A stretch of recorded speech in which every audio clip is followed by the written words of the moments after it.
mais uma vez aqui de volta com uma aula sobre o sistema operacional Linux, mas agora vamos para algo mais prático em relação a essas provas de concurso, um pouquinho fora aí da nossa parte teórica tradicional. Que parte prática é essa?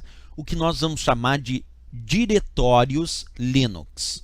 O que são os diretórios Linux? É como se fossem as pastas do sistema operacional Linux. Quando usamos o Windows, estamos acostumados com pastas dentro de unidades. Já quando vamos utilizar o Linux, esse conceito muda um pouco. Porque no caso do Linux, os diretórios, que é como se fossem as pastas, eles estão atrelados a um diretório raiz. E as unidades de armazenamento de dados também estão atreladas a esse diretório raiz. Diferente do que acontece no Windows, onde o diretório raiz é a raiz de armazenamento da própria unidade. Aqui no Linux não, nós temos um diretório raiz do sistema e é dentro deste diretório raiz do sistema que a gente tem a ideia de acesso, inclusive às próprias unidades de armazenamento, os outros arquivos e os outros diretórios. Agora, como é que isso funciona na prática, na prova de concurso? Bem, as provas de concurso costumam, quando se referem aos diretórios, primeiro elas podem fazer questões citando exemplos de diretórios e perguntando se esses são exemplos típicos de diretórios nas diversas distribuições Linux. Esse é um primeiro ponto, né? Segundo ponto importante a destacar. Eu tenho que saber para algumas provas de concurso, pelo menos, a principal função de cada um destes principais diretórios. Então, nós vamos estudar a partir de agora isso.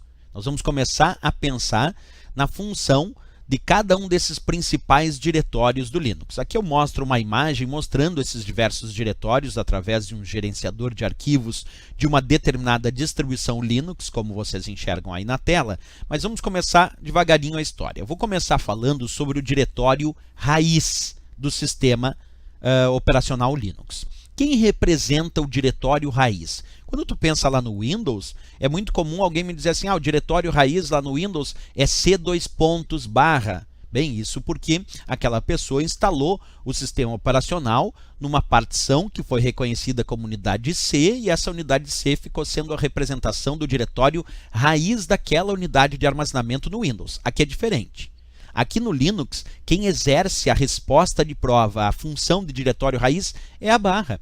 Então, essa barra vai representar o que nós chamamos de diretório raiz do sistema de arquivos utilizado pelo Windows. Então, se um dia cair na prova exatamente aí, né, essa barra representa o diretório raiz do sistema de arquivos do Linux. Tá certinho. E o que seria o diretório raiz? É aquele que dá origem aos outros.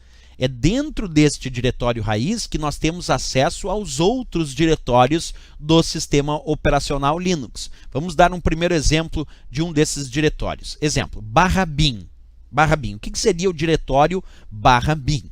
Bem, esse é um diretório que contém os executáveis de comandos básicos do sistema. Quer dizer, aqueles comandos mais básicos de operação do sistema devem estar armazenados dentro deste diretório chamado /bin. Então, repetindo, /bin, se cair na prova é claro, contém os executáveis de comandos básicos do sistema. Porque para operar um sistema, eu preciso ter alguns comandos básicos, comandos esses que a gente vai discutir mais tarde, porque também temos que saber quais são esses comandos básicos do sistema. Mas, por enquanto, como é o estudo dos diretórios, tem que saber que /bin é o diretório que armazena os executáveis destes comandos básicos para a operação do sistema, porque eu preciso de comandos para realizar as operações do sistema. E esses comandos básicos é que vão estar no diretório /bin. Ok, pessoal? Beleza. Se gostou do nosso vídeo, não esquece, marca gostei, também se inscreve no nosso canal e na próxima aula a gente volta ainda falando de mais e mais diretórios deste sistema operacional Linux. Até a próxima aula, então.